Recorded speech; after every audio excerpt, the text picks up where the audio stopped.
जय मसीह दी सारिਆਂ ਨੂੰ। आइए अज का वचन करने शुरू। मत्ती की किताब 11 अध्याय और दी 21 आयत ਨੂੰ मैं पढ़ूँगा।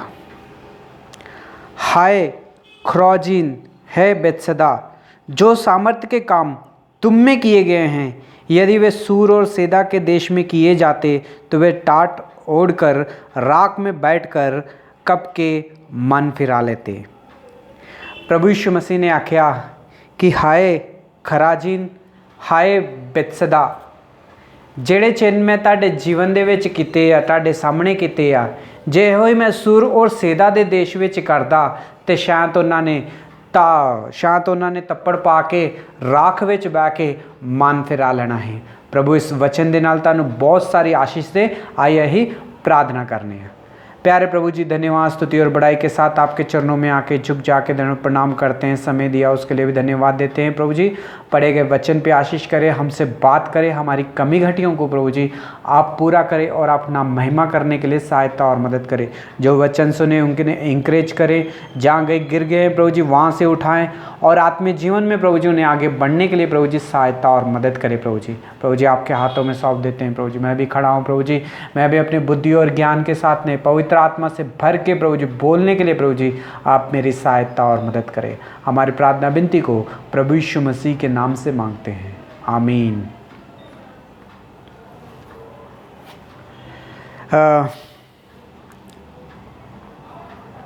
मत्ती 11 अध्याय 20 तो लैके 24 तक अजे ही ध्यान करने वाले हैं, पर मेरे को बहुत समय घट ही, इस करके मैं वो 21 आयत नूं ही सिर्फ पढ़िया वा। 21 आयत विच पढ़िया वा कि हाय खराजीन है बेतसदा, यानी कि प्रभु यीशु मसीह बहुत ही दुख दे नाल कहण डे आ कि हाय खराजीन है बेतसदा, ਜਿਹੜੇ चिन्ह और अद्भुत दे काम ਜਿਹੜੇ मैं ਤੁਹਾਡੇ ਵਿੱਚ ਕੀਤੇ ਆ, ਜੇ ਕਿਤੇ मैं सूर और सैदा ਦੇ ਦੇਸ਼ ਵਿੱਚ ਕੀਤਾ ਹੁੰਦਾ ਤੇ ਉਹਨਾਂ ਨੇ ਤੱਪੜ ਪਾ ਕੇ ਰਾਖ ਵਿੱਚ ਬਹਿ ਕੇ ਮਨ ਫਿਰਾ ਲੈਣਾ ਸੀ ਔਰ ਮੇਰੇ ਤੇ ਵਿਸ਼ਵਾਸ ਕਰਨਾ ਹੈਗਾ। ਉਹ ਭੈਣ और ਭਰਾਓ, ਇਹ ਗੱਲ परमेश्वर यानी प्रभु यीशु मसीह अपने लोगों नू इजराइलियां नू कहन दिया वगा। वचन खराजीन और बेतसदा मतलब कि या इजराइली और यहूदी लोग ही जिथे प्रभु यीशु मसीह अपना वचन सुनाउंदा हैगा और उन्हां दे सामने कई लोगों नू ठीक किया और बहुत सारे अद्भुत और चिन्ह ने प्रभु यीशु मसीह ने विखाले, पर उन्होंने विश्वास नहीं किया, मन नहीं फिराया। इस करके प्रभु यीशु मसीह उन्होंने आंदे आ, जे किते मैं अन्य देशों यानी कि सारे दूसरे देशों में सूर और सैदा जेड़े कि परमेश्वर के वचन नूं नहीं जानते, जे मैं उन्होंने किते सुनाया हुंदा तो उन्होंने तप्पड़ पा के ते राख विच बह के मन फिरा लेना ही। ओ भैण और भ्राओ, अज परमेश्वर इस वचन दे नाल साडे नाल गल करन दिया वा। परमेश्वर के वचन विच लिखिया वा कि जदों कनानी स्त्री, जदों कनानी औरत प्रभु यीशु मसीह कोल आउंदी आ और प्रभु यीशु मसीह नूं कहंदी आ कि मेरी बेटी बीमार हैगी, उन्होंने आके ठीक कर और मेरे ते दया कर, पर प्रभु यीशु मसीह उन्होंने आंदा वा कि मैं सिर्फ इस करके आया वहाँ कि इजराइल की जिहड़ी खोई हुई भेड़ आ, मैं सिर्फ उसे वास्ते आया वहाँ और किसे वास्ते नहीं आया। मतलब कि प्रभु यीशु मसीह उन्होंने उस स्त्री नूं ये समझाउण डे आ कि मैं सिर्फ इजराइलियां नूं बचाउण वास्ते आया वहाँ और दुनिया में होर किसी नूं नहीं बचाउण वास्ते आया, सिर्फ इजराइलियां वास्ते आया वगा। ओ भैण और भराओ, अही वचन विच ये भी पढ़ने अगे यूहन्ना 3 और 16 दे विच लिखिया वा कि परमेश्वर ने जगत दे नाल इन्ना प्यार किया कि उन्हें अपना इकलौता पुत्र प्रभु यीशु मसीह नूं इस दुनिया में चिकला दिता, जेड़ा कोई उहदे ते विश्वास करूगा अनंत जीवन का वारिस ओ होगा। ये नए नियम विच जदों असीं पढ़ने आ ते ये आई थानू मिलती है, ये विच लिखिया वा कि परमेश्वर जिहड़ा वा प्रभु यीशु मसीह आ सारी दुनिया का रक्षक आ और सारिਆਂ ਨੂੰ बचाउण वास्ते आया वा। पर इत्थे प्रभु यीशु मसीह आंदा वा वो कनानी स्त्री नूं कि मैं सिर्फ इजराइल की खोई हुई भेड़ वास्ते आया वागा। ये दो जड़ियां गल्लां वा, दोवें वखरियां वा, लेकिन परमेश्वर की कृपा हाडे ते और टाडे ते होई आ, इस करके वचन जिहड़ा वा तुहानू और सानू मिलिया वगा। ओ भैण और भरा, असीं शुरू तो जानने आ कि परमेश्वर ने पुराने नियम विच जदों ही पढ़ने आ कि परमेश्वर ने इजराइलियां दे नाल बहुत ही ज़्यादा प्यार किया और बहुत ही उन्हों का ध्यान रखा और उन्होंने हर एक मुसीबत चो हर एक तकलीफा चो परमेश्वर ने उन्होंने बाहर कढ़िया और उन्होंने जो गलतियां भी ही उन्होंने सजा भी दी और फिर भी उन्होंने समझा के फिर तो अपने कोल बुलाया और उन्होंने माफ़ भी किया। जो इजराइली जो गुलाम ही मिस्र देश विच परमेश्वर ने मूसा नूं कलाया और उन्होंने उतों छड़ाया और लाल समुद्र भी उन्होंने को पार करा दिता। इहदे ये पता चलता वा कि परमेश्वर जिहड़ा वा इजराइलियां नूं बहुत ज़्यादा प्यार करता ही। फिर कई सालों के बाद फिर तो इजराइली जेड़े फिर तो फलिस्तीन के गुलाम बन गए। फिर तो परमेश्वर ने इजराइलियों को बचाने वास्ते सैमसन नूं तैयार किया। सैमसन के द्वारा परमेश्वर ने इजराइलियों को फिर तो बचाया। ओ भैणों और भराओ, इहदे नाल पता चलता वा कि इजराइलियों के नाल परमेश्वर अपने लोगों के नाल कितना प्यार करता हैगा। ओ भैणों और भराओ, जो फिर तो इजराइलियों ने गलती की परमेश्वर ने छड़ दिता। फिर तो परमेश्वर ने 70 साल तक उन्होंने बबलोन देश विच गुलामी विच कला दिता। पर फिर तो परमेश्वर ने 70 सालों के बाद उन्होंने उतों भी आज़ाद किया। इतना पता चलता वा कि परमेश्वर अपने लोगों का हमेशा ध्यान रखता वा और कभी भी वो नहीं भुलता।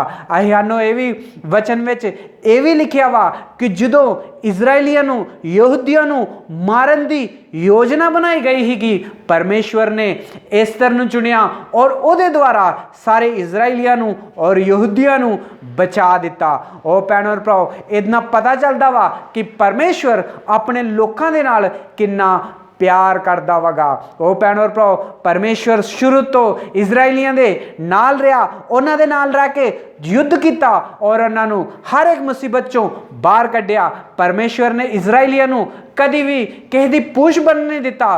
परमेश्वर ने इजराइलियों को हमेशा सिर बना के रखा। पर जो प्रभु यीशु मसीह इस दुनिया में आए, जो पाप दुनिया में और भी ज़्यादा वध गया, तो परमेश्वर ने अपने पुत्र प्रभु यीशु मसीह ने इस दुनिया में कलाया ताकि जेड़े इजराइल जेड़े आ भटक गए आ उन्होंने जाके सुसमाचार सुनाया जाए और उन्होंने जाके मन फिराउण दा एक होर एक मौका दिता जाए।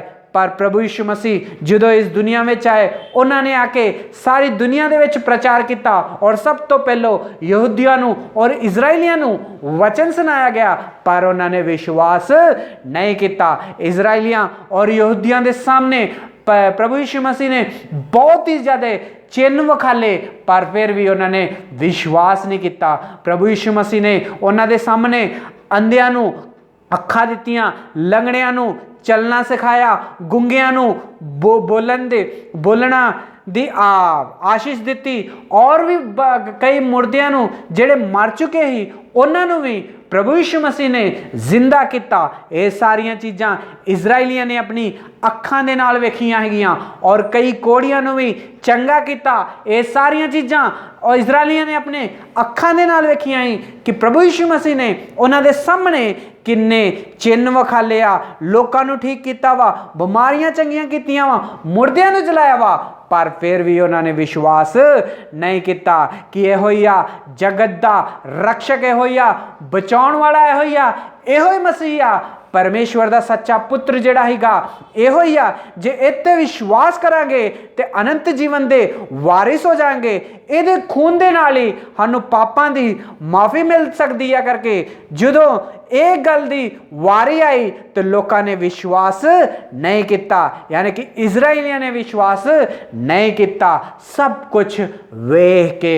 ओ भैणों और भराओ, अज परमेश्वर इस वचन दे नाल साडे नाल गल करन दिया वा। परमेश्वर प्रभु यीशु मसीह आखन दिया वा, हाय खराजीन है बैतसैदा, जे ये वचन जिहड़ा मैं तुहानूं सुनाया वा, जिहड़े चिन्ह मैं तुहाडे सामने करके विखाले आ, जे किते सूर और सैदा दे देश दे विच कीता हुंदा तो लोकां ने तप्पड़ पा के तप्पड़ पा के ते राख विच बह के मन फिरा लेना है और विश्वास कर लेना है। ओ भैनों और भराओ जे वो परमेश्वर दा पुत्र नहीं हुंदा तो शायद तो चिन्ह नहीं विखाल सकदा और के मुर्दियां नूं जला नहीं सकदा, कोड़ियां नूं ठीक नहीं कर सकदा, अंधियां नूं अखां नहीं दे सकदा, ना गुंगियां नूं बोली दे सकदा ही। ओ भैनों और भराओ अज परमेश्वर इस वचन दे नाल साडे नाल गल करन दिया वा। इजराइलियां ने इस करके विश्वास नहीं किया क्योंकि इजराइली ये कहंदे ही ये ते यूसुफ दा और मरियम दा ही बच्चा वा, ये साडे सामने पलिया वा और बड़ा होया वा, इहदियां भैणां ओहदे भरा जिहड़े आ साडे नाल खेडते रहे आ, ये कितरा कह सकता वा कि मैं परमेश्वर दा पुत्र हाँ, मैं ही जगत दा उद्धार करने वाला वां, मैं ही सारी दुनिया नूं बचाउण वाला वां। इस करके उन्होंने लोगों ने इजराइलियां ने विश्वास नहीं किया कि यह ही परमेश्वर दा पुत्र आ। ओ भैनों और भराओ अज परमेश्वर तुहानूं मैनूं भी एक सवाल करन दिया वा, जे असीं भी अज प्रभु यीशु मसीह दे उत्ते विश्वास नहीं करते, जे प्रभु यीशु मसीह दे वचन दे उत्ते विश्वास नहीं करते, इहदा मतलब ये आ कि असीं भी प्रभु यीशु मसीह दे उत्ते विश्वास नहीं करते। ओ भैनों और भराओ मन फिराना की हुंदा वा? मन फिरा कई तरीके दा मन फिरा हुंदा वा। ਜਦੋਂ ਅਸੀਂ प्रभु यीशु मसीह नूं नहीं जानते उदों बहुत सारे गलत काम करते हाँ, कई चीज़ां असीं कर चुके हाँ, पर जो बपतिस्मा लै लिया वा, जो मन फिरा लिया वा, फिर भी हजे भी साडी हरकतां जे साडी आदतां उतरां दियां वां ते भैनों और भराओ इस वचन दे नाल परमेश्वर साडे नाल गल करन दिया वा। तुहाडा और मेरा जीवन किस तरह दा वा? इजराइलियां ने विश्वास नहीं किया। इजराइलियां ने क्या ये तो यूसुफ और मरियम दा बेटा वगा, एदी भैणां एदे भरा ते साडे सामने ही खेडदे रहे आ, साडे सामने ही पलिया बड़िया वा ते सानूं ही आके वचन सुनाउण दिया वा। ओ भैनों और भराओ कई लोकां दी इहो ही परेशानी हुंदी आ और परमेश्वर दे वचन दे उत्ते विश्वास नहीं करते। ओ भैनों और भराओ वचन विच लिखिया वा लूका 10 और 16 दे विच लिखिया वा, जो तुम्हारी सुने वह मेरी सुनता है। प्रभु यीशु मसीह ने आख्या कि जेड़ा मेरा जिन्हों मैं चुनिया वा, जिन्हों मैं कलाउना वागा, जे ओदा वचन वो सुनते आ तो यदा मतलब ये आ कि वह मेरा वचन सुनते आ। जे जिन्हों मैं कलाउना वा जे ओदा वचन वो नहीं सुनते, यदा मतलब ये आ कि वह मेरा वचन नहीं सुनते, यानी कि वो इंसान की निंदा नहीं करते, वो परमेश्वर दे यानी कि प्रभु यीशु मसीह की निंदा करते आ जो कोई वचन के उत्ते विश्वास नहीं करता। ओ भैनों और भराओ प्रभु यीशु मसीह यानी कि परमेश्वर जो कोई वचन नूं दसना चाहता वगा, इस करके सब तो पहलो वो अपने दासां नूं चुनदा वा, वो दासां दे उत्ते वो वचन नूं प्रगट करदा वा कि वो दास नूं दसदा वा कि इत्थे जाके वचन नूं सुना। पर जो परमेश्वर वो दास नूं चुन लैंदा वा और वह वचन जाके जो किते सुनाउंदा वा, इहदा मतलब ये नहीं आ कि वो खुद तैयारी करके आके वचन नूं सुनाउंदा वा। परमेश्वर यानी कि प्रभु यीशु मसीह ने उन्हें जो दिता वा बोलन वाती ओही आके वो बोलदा वा। जे ही उहदे ते विश्वास करांगे तो यदा मतलब ये आ बोलन वाले दे उत्ते जे विश्वास करांगे यदा मतलब ये आ कि असीं प्रभु यीशु मसीह दे उत्ते विश्वास करांगे। जे प्रभु यीशु मसीह दे भेजे वे लोकां दे उत्ते वचनां दे उत्ते विश्वास नहीं करांगे, यदा मतलब ये आ कि यही प्रभु यीशु मसीह दे उत्ते विश्वास नहीं करते और उहदी निंदा करने अगे। ओ भैनों और भराओ कई लोग सोचते आ ये मैनू क्यों वचन सुनाउण दिया वागा, इहदा मैं वचन क्यों सुना, क्यों ये वचन मैं सुना, ये वचन में की इहो जी खास चीज़। कई लोग ये सोचते आ कि मैं इहदा वचन क्यों सुना। प्रभु यीशु मसीह दे नाल भी इतरा ही होया। प्रभु यीशु मसीह उन्हां दे सामने पलिया बड़िया और वड्डा होया हीगा और उन्हां दे विच ही रहा ही, इस करके इजराइलियां ने उहदे उत्ते विश्वास नहीं किया। उन्होंने आख्या कि ये ते साडे सामने पलिया बड़िया वगा वड्डा होया वा, सानू ही आके वचन सुनाउण दिया वा और सानू ही आंदा वा कि मैं परमेश्वर दा पुत्र हां।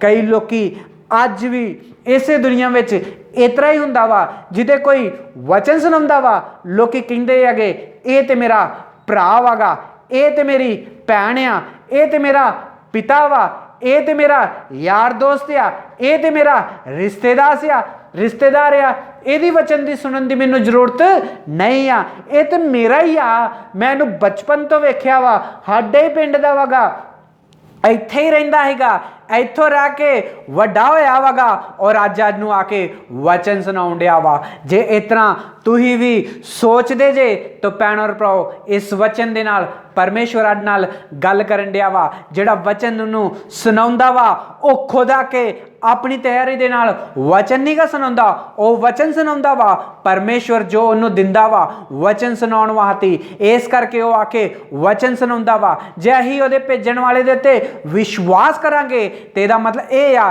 ਕਿ ਅਸੀਂ ਪ੍ਰਭੂ ਯਿਸੂ ਮਸੀਹ ਦੇ ਉੱਤੇ ਵਿਸ਼ਵਾਸ ਕਰਾਂਗੇ। ਜੇ ਉਹਦੇ ਭੇਜਣ ਵਾਲੇ ਦੇ ਉੱਤੇ ਵਿਸ਼ਵਾਸ ਨਾ ਕਰਕੇ ਜੇ ਉਹਦੀ ਨਿੰਦਾ ਕਰਾਂਗੇ, ਇਹਦਾ ਮਤਲਬ ਇਹ ਨਹੀਂ ਆ ਕਿ ਅਸੀਂ ਜਿਹੜੇ ਭੇਜਣ ਵਾਲੇ ਦੇ ਉੱਤੇ ਉਹਦੀ ਨਿੰਦਾ ਕਰਨ ਡੇ ਆ, ਅਸੀਂ ਉਹਦੀ ਨਿੰਦਾ ਕਰਨ ਡੇ ਆ ਜਿਨੇ ਸਾਨੂੰ ਭੇਜਿਆ ਵਗਾ। ਉਹ ਭੈਣ ਔਰ ਭਰਾ ਪ੍ਰਭੂ ਯਿਸੂ ਮਸੀਹ ਦੀ ਨਿੰਦਾ ਕਰਨ ਡੇ ਆ। ਭੈਣ ਔਰ ਭਰਾਓ, ਅੱਜ ਪਰਮੇਸ਼ਵਰ ਇਸ ਵਚਨ ਦੇ ਨਾਲ ਤੁਹਾਡੇ ਨਾਲ ਗੱਲ ਕਰਨ ਡਿਆ ਵਾ। ਤੁਹਾਡਾ ਜੀਵਨ ਕਿਸ ਤਰ੍ਹਾਂ ਦਾ ਵਾ? ਤੁਸੀਂ ਪ੍ਰਭੂ ਯਿਸੂ ਮਸੀਹ ਦੇ ਵਚਨ ਨੂੰ ਸੁਣਿਆ ਵਾ ਜਾਂ ਨਹੀਂ ਸੁਣਿਆ? ਜਿਸ ਤਰ੍ਹਾਂ ਕਿ ਇਜ਼ਰਾਈਲੀਆਂ ਨੇ ਪਹਿਲੋਂ ਕੀਤਾ ਹੈਗਾ, ਇਹ ਤੁਹਾਡੇ ਸਾਹਮਣੇ ਪਲਿਆ ਬੜਿਆ ਵਾਗਾ। ਇਸ ਕਰਕੇ ਇਹਦਾ ਵਚਨ ਉਹਨਾਂ ਨੇ ਨਹੀਂ ਸੁਣਿਆ ਪ੍ਰਭੂ ਯਿਸੂ ਮਸੀਹ ਦਾ ਔਰ ਨਾ ਹੀ ਵਿਸ਼ਵਾਸ ਕੀਤਾ। ਅੱਜ ਵੀ ਕਈ ਲੋਕਾਂ ਦੇ ਸਾਹਮਣੇ ਬੱਚੇ ਵੱਡੇ ਹੁੰਦੇ ਆ, ਵੱਧਦੇ ਹੈਗੇ, ਪਰ ਆਪਣੇ ਲੋਕਾਂ ਦੇ ਵਚਨ ਲੋਕ ਨਹੀਂ ਸੁਣਦੇ। ਸੋਚਦੇ ਆ ਇਹ ਤੇ ਮੇਰਾ ਭਰਾ ਵਾ, ਇਹ ਮੇਰੀ ਭੈਣ ਆ, ਇਹ ਸਾਡਾ ਰਿਸ਼ਤੇਦਾਰ ਆ, ਇਹ ਸਾਡੇ ਪਿੰਡ ਦਾ ਰਹਿਣ ਵਾਲਾ ਵਾ, ਮੇਰਾ ਸਕੂਲ ਵਿੱਚ ਮੇਰੇ ਨਾਲ ਹੀ, ਮੇਰੇ ਕਾਲਜ ਵਿੱਚ ਮੇਰੇ ਨਾਲ ਹੀ, ਮੈਨੂੰ ਇਹਦੇ ਵਚਨ ਦੀ ਸੁਣਨ ਦੀ ਲੋੜ ਨਹੀਂ ਆ। ਜੇ ਇਸ ਤਰ੍ਹਾਂ ਤੁਸੀਂ ਸੋਚਦੇ ਤੇ ਭੈਣ ਔਰ ਭਰਾਓ, ਪਰਮੇਸ਼ਵਰ ਇਸ ਵਚਨ ਦੇ ਨਾਲ ਤੁਹਾਡੇ ਨਾਲ ਗੱਲ ਕਰਨ ਡਿਆ ਵਾ। ਤੁਹਾਡਾ ਜੀਵਨ ਕਿਸ ਤਰ੍ਹਾਂ ਦਾ ਵਾ? ਤੁਸੀਂ ਪ੍ਰਭੂ ਯਿਸੂ ਮਸੀਹ ਦੇ ਉੱਤੇ ਵਿਸ਼ਵਾਸ ਕਿਸ ਤਰ੍ਹਾਂ ਕਰਦੇ ਜੇ? ਤੁਸੀਂ ਸੋਚਦੇ ਜੇ ਕਿ ਇਹ ਵਚਨ ਤੇ ਮੇਰੇ ਯਾਰ ਦੋਸਤ ਸੁਣਾਉਣ ਡਿਆ ਵਾ, ਇਸ ਕਰਕੇ ਮੈਨੂੰ ਵਿਸ਼ਵਾਸ ਕਰਨ ਦੀ ਲੋੜ ਨਹੀਂ ਆ। ਉਹ ਭੈਣ ਔਰ ਭਰਾਓ, ਪਰਮੇਸ਼ਵਰ ਨੇ ਆਪਣੇ ਲੋਕਾਂ ਨੂੰ ਅਲੱਗ ਕੀਤਾ ਵਾ, ਚੁਣਿਆ ਵਾ ਔਰ ਉਹਨਾਂ ਨੂੰ ਵਚਨ ਦੇ ਨਾਲ ਪੜ੍ਹਦਾ ਵਾ ਔਰ ਉਹ ਵਚਨ ਜਿਹੜਾ ਵਾ ਬਾਹਰ ਨਿਕਲਦਾ ਵਾ। ਜੇ ਅਸੀਂ ਵਚਨ ਦੇ ਉੱਤੇ ਵਿਸ਼ਵਾਸ ਕਰਨੇ ਆ ਤੇ ਇਹਦਾ ਮਤਲਬ ਇਹ ਆ ਕਿ ਅਸੀਂ ਪ੍ਰਭੂ ਯਿਸੂ ਮਸੀਹ ਦੇ ਉੱਤੇ ਵਿਸ਼ਵਾਸ ਕਰਨੇ ਆ। ਜੇ ਅਸੀਂ ਵਚਨ ਦੇ ਉੱਤੇ ਵਿਸ਼ਵਾਸ ਨਹੀਂ ਕਰਦੇ, ਇਹਦਾ ਮਤਲਬ ਇਹ ਆ ਕਿ ਅਸੀਂ ਪਰਮੇਸ਼ਵਰ ਦੀ ਨਿੰਦਾ ਕਰਨੇ ਆ। ਉਹ ਭੈਣ ਔਰ ਭਰਾਓ, ਅੱਜ ਪਰਮੇਸ਼ਵਰ ਇਸ ਵਚਨ ਦੇ ਨਾਲ ਸਾਡੇ ਨਾਲ ਗੱਲ ਕਰਨ ਡਿਆ ਵਾ। ਤੁਹਾਡਾ ਔਰ ਮੇਰਾ ਜੀਵਨ ਕਿਸ ਤਰ੍ਹਾਂ ਦਾ ਵਾ? ਜਦੋਂ ਇਹ ਪ੍ਰਭੂ ਯਿਸੂ ਮਸੀਹ ਨੂੰ ਜਦੋਂ ਸਾਡੇ ਜੀਵਨ ਦੇ ਵਿੱਚ ਪ੍ਰਭੂ ਯਿਸੂ ਮਸੀਹ ਨਹੀਂ ਸੀ, ਉਦੋਂ ਅਸੀਂ ਜਿਸ ਤਰ੍ਹਾਂ ਰਹਿੰਦੇ ਹਾਂ। ਅੱਜ ਸਾਡੇ ਜੀਵਨ ਦੇ ਵਿੱਚ ਪ੍ਰਭੂ ਯਿਸੂ ਮਸੀਹ ਆ, ਅੱਜ ਵੀ ਅਸੀਂ ਉਸ ਤਰ੍ਹਾਂ ਹੀ ਰਹਿੰਦੇ ਹਾਂ। ਤੇ ਇਹਦਾ ਮਤਲਬ ਇਹ ਆ ਮਨ ਫਿਰਾਉਣ ਦੀ ਲੋੜ ਹੈਗੀ। ਇਜ਼ਰਾਈਲੀਆਂ ਨੇ ਮਨ ਨਹੀਂ ਫਿਰਾਇਆ, ਉਹਨਾਂ ਦੇ ਸਾਹਮਣੇ ਬਹੁਤ ਸਾਰੇ ਚਿੰਨ੍ਹ ਕਰਕੇ ਪ੍ਰਭੂ ਯਿਸੂ ਮਸੀਹ ਨੇ ਦੱਸੇ। ਉਹਨਾਂ ਨੂੰ ਕਈ ਵਚਨ ਵੀ ਉਹਨਾਂ ਨੇ ਪ੍ਰਭੂ ਯਿਸੂ ਮਸੀਹ ਨੇ ਉਹਨਾਂ ਨੂੰ ਸੁਣਾਏ, ਪਰ ਉਹਨਾਂ ਨੇ ਵਿਸ਼ਵਾਸ ਨਹੀਂ ਕੀਤਾ, ਨਾ ਹੀ ਆਪਣਾ ਮਨ ਫਿਰਾਇਆ। ਇਸ ਕਰਕੇ ਪ੍ਰਭੂ ਯਿਸੂ ਮਸੀਹ ਉਹਨਾਂ ਨੂੰ ਆਂਦੇ ਆ, ਹੈ ਖਰਾਜੀਨ, ਹੈ ਬੇਤਸਦਾ, ਜੇ ਇਹੋ ਵਚਨ ਮੈਂ ਅਨੀ ਜਾਤੀਆਂ ਦੇ ਵਿੱਚ ਜਾ ਕੇ ਸੁਣਾਉਂਦਾ ਤੇ ਸ਼ਾਇਦ ਉਹਨਾਂ ਨੇ ਤੱਪੜ ਪਾ ਕੇ ਮਨ ਫਿਰਾ ਲੈਣਾ ਹੀ ਰਾਖ ਵਿੱਚ ਬਹਿ ਕੇ। ਉਹ ਭੈਣ ਔਰ ਭਰਾਓ, ਅੱਜ ਅਸੀਂ ਵਚਨ ਨਹੀਂ ਸੁਣਦੇ ਆਪਣੇ ਲੋਕਾਂ ਦਾ, ਅਸੀਂ ਕਈ ਹੋਰ ਦਾ ਸੁਣਨਾ ਪਸੰਦ ਕਰਨੇ ਆ, ਪਰ ਆਪਣੇ ਲੋਕਾਂ ਦਾ ਵਚਨ ਨਹੀਂ ਸੁਣਦੇ। ਉਹ ਭੈਣ ਔਰ ਭਰਾਓ, ਪ੍ਰਭੂ ਯਿਸੂ ਮਸੀਹ ਦੇ ਨਾਲ ਵੀ ਇਸ ਤਰ੍ਹਾਂ ਹੀ ਹੋਇਆ। ਪ੍ਰਭੂ ਯਿਸੂ ਮਸੀਹ ਦਾ ਵਚਨ ਜਿਹੜਾ ਹੈਗਾ ਉਹਦੇ ਆਪਣੇ ਇਜ਼ਰਾਈਲੀਆਂ ਨੇ ਨਹੀਂ ਸੁਣਿਆ ਔਰ ਉਹਨਾਂ ਨੂੰ ਛੱਡ ਦਿੱਤਾ ਹੈ। ਤਾਂ ਉਹਨਾਂ ਨੇ ਵਚਨ ਛੱਡ ਦਿੱਤਾ। ਇਸ ਕਰਕੇ ਇਹ ਵਚਨ ਜਿਹੜਾ ਵਾ ਤੁਹਾਡੇ ਕੋ ਮੇਰੇ ਕੋਲ ਆਇਆ ਵਾ ਸਾਡਾ ਜੀਵਨ ਬਦਲਣ ਵਾਸਤੇ। ਜਬ ਤੱਕ ਇਜ਼ਰਾਈਲੀ ਵਚਨ ਨਾ ਸੁਣਨਗੇ, ਵਿਸ਼ਵਾਸ ਨਾ ਕਰਨਗੇ, ਤਬ ਤੱਕ ਤੁਹਾਡੇ ਉੱਤੇ, ਮੇਰੇ ਉੱਤੇ ਪ੍ਰਭੂ ਯਿਸੂ ਮਸੀਹ ਦੀ ਦਇਆ ਵਾ। ਇਹ ਕਿਰਪਾ ਦੇ ਕਾਲ ਵਿੱਚ ਅਸੀਂ ਰਹਿਣ ਡੇ ਆ। ਇਹ ਸਾਡੇ ਤੇ ਦਇਆ ਦਾ ਸਮੇਂ ਹੈਗਾ, ਪ੍ਰਭੂ ਯਿਸੂ ਮਸੀਹ ਦਾ ਵਚਨ ਸੁਣਨ ਦਾ ਸਮੇਂ ਹੈਗਾ। ਜਦੋਂ ਇਜ਼ਰਾਈਲੀ ਸਾਰੇ ਵਾਪਸ ਆ ਗਏ, ਉਦੋਂ ਉਸੇ ਵੇਲੇ ਵਚਨ ਵੀ ਸਾਡੇ ਕੋ ਚੱਲ ਜਾਣਾ ਵਾ। ਇਹ ਮੌਕਾ ਪ੍ਰਭੂ ਯਿਸੂ ਮਸੀਹ ਨੇ ਸਾਨੂੰ ਦਿੱਤਾ ਵਾ। ਅਨੀ ਜਾਤੀਆਂ ਨੂੰ ਪ੍ਰਭੂ ਯਿਸੂ ਮਸੀਹ ਨੇ ਇਹ ਮੌਕਾ ਦਿੱਤਾ ਵਾ ਕਿ ਪਰਮੇਸ਼ਵਰ ਦੇ ਵਚਨ ਦੇ ਉੱਤੇ ਵਿਸ਼ਵਾਸ ਕਰੀਏ, ਤੱਪੜ ਪਾਈਏ ਔਰ ਰਾਖ 'ਚ ਬਈਏ ਔਰ ਆਪਣਾ ਮਨ ਜਿਹੜਾ ਵਾ ਫਿਰਾ ਲਈਏ, ਪਛਤਾਪ ਕਰ ਲਈਏ, ਆਪਣੇ ਗਲਤੀਆਂ, ਆਪਣੇ ਪਾਪਾਂ ਦੀ ਮਾਫੀ ਮੰਗ ਲਈਏ। ਉਹ ਭੈਣ ਔਰ ਭਰਾਓ, ਅੱਜ ਕਈ ਲੋਕੀ ਸੋਚਦੇ ਆ ਮੈਨੂੰ ਮਨ ਫਿਰਾਉਣ ਦੀ ਲੋੜ ਨਹੀਂ ਹੈਗੀ ਕਿਉਂਕਿ ਮੈਂ ਬਚਪਨ ਤੋਂ ਸਾਈ ਆ, ਕ੍ਰਿਸਚਨ ਘਰ ਦੇ ਵਿੱਚ ਪੈਦਾ ਹੋਇਆ ਵਾਂ, ਮੇਰੇ ਮਾਤਾ ਪਿਤਾ ਸੇਵਾ ਕਰਦੇ ਆ ਔਰ ਮੇਰੇ ਮਾਤਾ ਪਿਤਾ ਜਿਹੜੇ ਆ ਪਾਸਟਰ ਹੀ ਆ ਗਏ। ਉਹ ਭੈਣ ਔਰ ਭਰਾਓ, ਅੱਜ ਪਰਮੇਸ਼ਵਰ ਇਸ ਵਚਨ ਦੇ ਨਾਲ ਗੱਲ ਕਰਨ ਡਿਆ ਵਾਗਾ।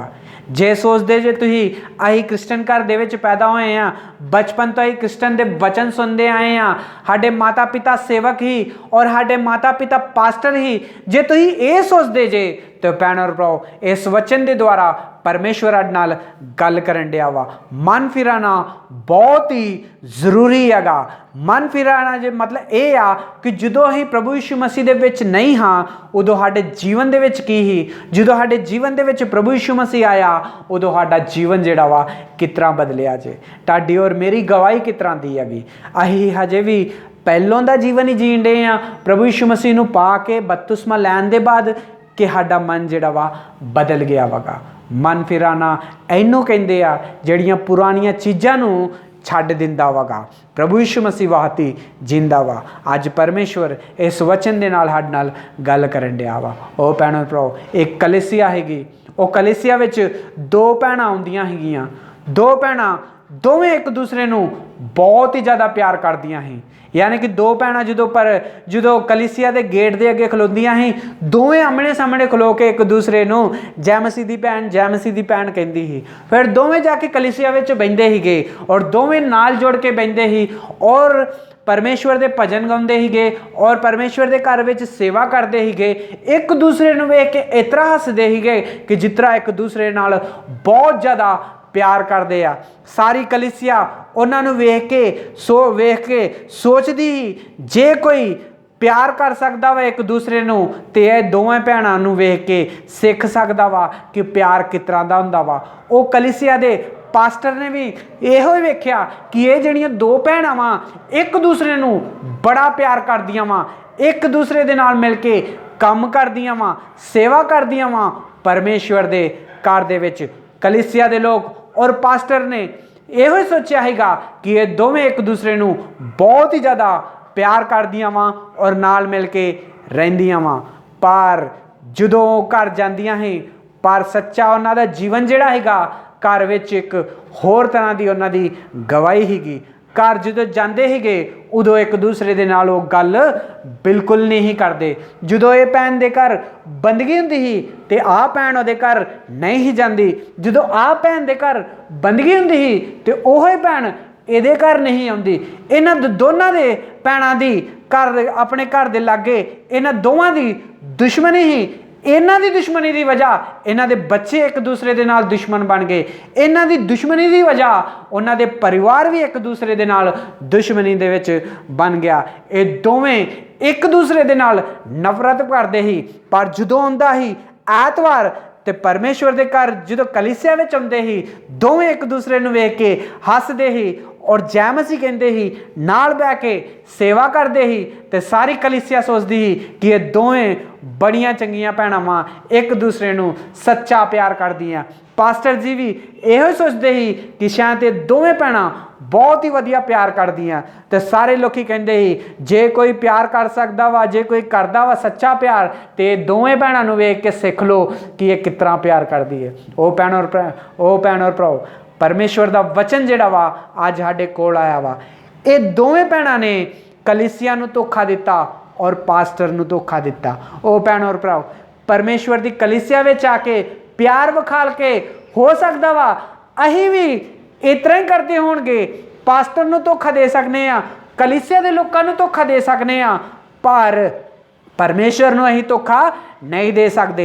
जिहड़ा सच्चा मन फिरांदा वा, जिहड़ा प्रभु यीशु मसीह दे उत्ते विश्वास करदा वा, ओहदी गवाही जिहड़ी आ कलीसिया विच भी उतरा ही होगी और पास्टर के सामने भी उतरा ही होगी। जदों घर अपने वापस अपने घर जाणगे उदों भी उन्हां दी गवाही उस तरह की होगी। ओ भैण और भराओ ये दोवें गवाहियां विचों तुहाडी किहड़ी गवाही आ? तुहाडीआं गवाहियां किस तरह दीआं वा? घर एक गवाही, चर्च विच एक गवाही, इस तरह का जीवन तुसीं जीण डे जे। ते अज परमेश्वर इस वचन दे नाल साडे नाल गल करन दिया वा। इस तरह की कलीसिया विच जदों हमने आ उदों साडे अंदर पवित्र आत्मा हुंदी आ और जदों असीं घर चल जांदे आ उदों दुरात्मा साडे विच आ जांदी आ। जदों असीं कलीसिया विच आउंदे आ उदों इउं लगदा वा जिस तरह असीं मन फिराया वा, पर जदों असीं घर चल जांदे आ उदों इउं लगदा वा जिस तरह असीं सब तो वड्डे दुश्मन आ। ओ भैण और भराओ जे इस तरह करोगे तो घर दे लागे परमेश्वर की महिमा किस तरह करोगे? अज परमेश्वर सारिਆਂ ਨੂੰ ਪੁੱਛਣ ਡਿਆ ਵਾ कि तुहाडी गवाही किहड़ी आ? चर्च की गवाही वर्गी गवाही आ ਜਾਂ ਘਰ ਦੀ ਗਵਾਹੀ ਵਰਗੀ ਗਵਾਹੀ ਆ। ਚਰਚ ਵਿੱਚ ਇੱਕ ਦੂਸਰੇ ਨੂੰ ਪਿਆਰ ਕਰਕੇ ਜੈ ਮਸੀਹ ਕਹਿ ਕੇ ਅਸੀਂ ਕਲੀਸਿਆ ਨੂੰ ਔਰ ਪਾਸਟਰ ਨੂੰ ਧੋਖਾ ਦੇ ਸਕਨੇ ਆ, ਲੇਕਿਨ ਪਰਮੇਸ਼ਵਰ ਨੂੰ ਧੋਖਾ ਨਹੀਂ ਦੇ ਸਕਦੇ। ਪਰਮੇਸ਼ਵਰ ਉੱਤੋਂ ਸਭ ਕੁਝ ਵੇਖਣ ਡਿਆ ਵਾ ਕਿ ਤੁਹਾਡਾ ਜੀਵਨ ਕਿਸ ਤਰ੍ਹਾਂ ਦਾ ਵਾ, ਚਰਚ ਦੀ ਕਲੀਸਿਆ ਦੇ ਵਿੱਚ ਕਿਸ ਤਰ੍ਹਾਂ ਦਾ ਵਾ, ਔਰ ਘਰ ਜਦੋਂ ਅਸੀਂ ਰਹਿੰਦੇ ਆਸ ਪੜੋਸ ਲੋਕਾਂ ਦੇ ਸਾਹਮਣੇ ਉਦੋਂ ਸਾਡਾ ਜੀਵਨ ਕਿਸ ਤਰ੍ਹਾਂ ਦਾ ਵਾ, ਸਾਡੀ ਗਵਾਹੀ ਕਿਸ ਤਰ੍ਹਾਂ ਦੀ ਆ। ਅਸੀਂ ਚਰਚ ਵਿੱਚ ਜਾ ਕੇ ਪਰਮੇਸ਼ਵਰ ਦੀ ਮਹਿਮਾ ਕਰਨੇ ਆ, ਘਰ ਆ ਕੇ ਇੱਕ ਦੂਸਰੇ ਦੇ ਨਾਲ ਲੜਨੇ ਆ, ਜਲਨ ਰੱਖਨੇ ਆ, ਔਰ ਆਪਣੇ ਬੱਚਿਆਂ ਨੂੰ ਔਰ ਆਪਣੇ ਪਰਿਵਾਰ ਨੂੰ ਵੀ ਇਹੋ ਹੀ ਸਿਖਾਉਂਦੇ ਆ। ਜੇ ਕਿਸੇ ਨੇ ਸੱਚਾ ਮਨ ਫਿਰਾਇਆ ਵਾ, ਜਿਹੜਾ ਪ੍ਰਭੂ ਯਿਸੂ ਮਸੀਹ ਦੇ ਉੱਤੇ ਵਿਸ਼ਵਾਸ ਕਰਦਾ ਵਾ, ਜਿਹਦੇ ਪਾਪਾਂ ਦੀ ਮਾਫੀ ਹੋ ਚੁੱਕੀ ਆ, ਜਿਹਨੇ ਪ੍ਰਭੂ ਯਿਸੂ ਮਸੀਹ ਦੇ ਨਾਂ 'ਤੇ ਬਪਤਿਸਮਾ ਲਿਆ ਵਾ, ਉਹਦੀ ਗਵਾਹੀ ਹਮੇਸ਼ਾ ਚਰਚ ਵਿੱਚ ਜਿਸ ਤਰ੍ਹਾਂ ਦੀ ਆ ਘਰ ਵੀ ਆ ਕੇ ਉਸ ਤਰ੍ਹਾਂ ਹੀ ਰਹੂਗੀ। ਜੇ ਤੁਹਾਡੀ ਗਵਾਹੀ ਹੈ ਜੇ ਚਰਚ ਵਿੱਚ ਇੱਕ ਹੋਰ ਗਵਾਹੀ ਆ ਔਰ ਘਰ ਆਉਣ ਦੇ ਬਾਅਦ ਇੱਕ ਹੋਰ ਗਵਾਹੀ ਆ, ਤੇ ਇਹਦਾ ਮਤਲਬ ਇਹ ਆ ਕਿ ਤੁਹਾਨੂੰ ਮਨ ਫਿਰਾਉਣ ਦੀ ਬਹੁਤ ਹੀ ਜ਼ਿਆਦਾ ਲੋੜ ਆ। ਉਹ ਭੈਣੋ ਭਰਾਓ, ਇਜ਼ਰਾਈਲੀਆਂ ਨੇ ਵੀ ਵਿਸ਼ਵਾਸ ਨਹੀਂ ਕੀਤਾ। ਇਜ਼ਰਾਈਲੀਆਂ ਦੇ ਸਾਹਮਣੇ ਲੰਗੜੇ ਚੱਲਦੇ ਸੀ, ਗੁੰਗੇ ਬੋਲਦੇ ਸੀ, ਅੰਧੇ ਵੇਖਦੇ ਸੀ, ਕੋੜੀ ਠੀਕ ਹੋ ਜਾਂਦੇ ਸੀ, ਜਿਹੜੇ ਮਰ ਜਾਂਦੇ ਸੀ ਉੱਠ ਜਾਂਦੇ ਸੀਗੇ, ਪਰ ਉਹਨਾਂ ਨੇ ਵਿਸ਼ਵਾਸ ਨਹੀਂ ਕੀਤਾ। ਇਸ ਕਰਕੇ ਪ੍ਰਭੂ ਯਿਸੂ ਮਸੀਹ ਨੇ ਮੌਕਾ ਸਾਨੂੰ ਔਰ ਤੁਹਾਨੂੰ ਦਿੱਤਾ ਵਾ ਤਾਂ ਕਿ ਅਸੀਂ ਅਸੀਂ ਉੱਤੇ ਵਿਸ਼ਵਾਸ ਕਰੀਏ ਔਰ ਅਨੰਤ ਜੀਵਨ ਦੇ ਵਾਰਿਸ ਬਣੀਏ। ਪ੍ਰਭੂ ਯਿਸੂ ਮਸੀਹ ਨੇ ਪਰਮੇਸ਼ਵਰ ਨੇ ਇਸ ਜਗਤ ਨਾਲ ਇੰਨਾ ਪਿਆਰ ਕੀਤਾ ਕਿ ਉਹਨੇ ਆਪਣਾ ਇਕਲੌਤਾ ਪੁੱਤਰ ਪ੍ਰਭੂ ਯਿਸੂ ਮਸੀਹ ਨੂੰ ਸਾਡੇ ਔਰ ਤੁਹਾਡੇ ਵਾਸਤੇ ਖਿਲਾ ਦਿੱਤਾ। ਮੇਰੇ ਔਰ ਤੁਹਾਡੇ ਵਾਸਤੇ ਹੀ ਪ੍ਰਭੂ ਯਿਸੂ ਮਸੀਹ ਇਸ ਦੁਨੀਆ ਵਿੱਚ ਆਇਆ ਵਾ। ਜਿਹੜਾ ਕੋਈ ਉੱਤੇ ਵਿਸ਼ਵਾਸ ਕਰੂਗਾ ਅਨੰਤ ਜੀਵਨ ਦਾ ਵਾਰਿਸ ਹੋਊਗਾ। ਉਹ ਆਪਣਾ ਮਨ ਫਿਰਾ ਕੇ ਪ੍ਰਭੂ ਯਿਸੂ ਮਸੀਹ ਔਰ ਚਲ ਜੂਗਾ। ਜੇ ਅੱਜ ਤੁਸੀਂ ਕ੍ਰਿਸਚਨ ਦੇ ਘਰ ਪੈਦਾ ਹੋਏ ਜੇ ਤੁਹਾਡਾ ਮਾਤਾ ਪਿਤਾ ਪਾਸਟਰ ਆ ਜਾਂ ਸੇਵਾ ਕਰਦੇ ਜੇ ਤੁਹਾਡਾ ਜੀਵਨ ਵੀ ਅਜੇ ਤੱਕ ਨਹੀਂ ਬਦਲਿਆ, ਤੇ ਤੁਹਾਨੂੰ ਵੀ ਮਨ ਫਿਰਾਉਣ ਦੀ ਬਹੁਤ ਹੀ ਜ਼ਿਆਦਾ ਲੋੜ ਆ। ਜੇ ਪਰਮੇਸ਼ਵਰ ਇਸ ਵਚਨ ਦੇ ਨਾਲ ਤੁਹਾਡੇ ਨਾਲ ਗੱਲ ਕਰਦਾ ਵਾ ਤਾਂ ਆਪਣੇ ਗੋਡਿਆਂ 'ਤੇ ਬਹਿ ਕੇ ਪ੍ਰਾਰਥਨਾ ਕਰੋ, ਪ੍ਰਭੂ ਜੀ ਮੈਨੂੰ ਮਾਫ ਕਰ ਦੇ, ਮੈਂ ਵਿਸ਼ਵਾਸ ਨਹੀਂ ਕੀਤਾ, ਮੈਂ ਅੱਜ ਤੋਂ ਵਿਸ਼ਵਾਸ ਕਰੂੰਗਾ, ਮਨ ਫਿਰਾਊਂਗਾ। ਜਿਸ ਤਰ੍ਹਾਂ ਮੈਂ ਚਰਚ ਵਿੱਚ ਰਹਿਣਾ ਵਾਂ ਉਸ ਤਰ੍ਹਾਂ ਹੀ ਆਪਣੇ ਘਰ ਦੇ ਲਾਗੇ ਵੀ ਰਹੂੰਗਾ। ਪਰਮੇਸ਼ਵਰ ਇਸ ਵਚਨ ਦੇ ਨਾਲ ਸਾਨੂੰ ਬਹੁਤ ਸਾਰੀ ਆਸ਼ੀਸ਼ ਦੇ। ਪਰਮੇਸ਼ਵਰ ਇਸ ਵਿਸ਼ਵਾਸ ਦੇ ਨਾਲ ਸਾਨੂੰ ਚੱਲਣ ਵਾਸਤੇ ਸਹਾਇਤਾ ਔਰ ਮਦਦ ਕਰੇ। God bless you all.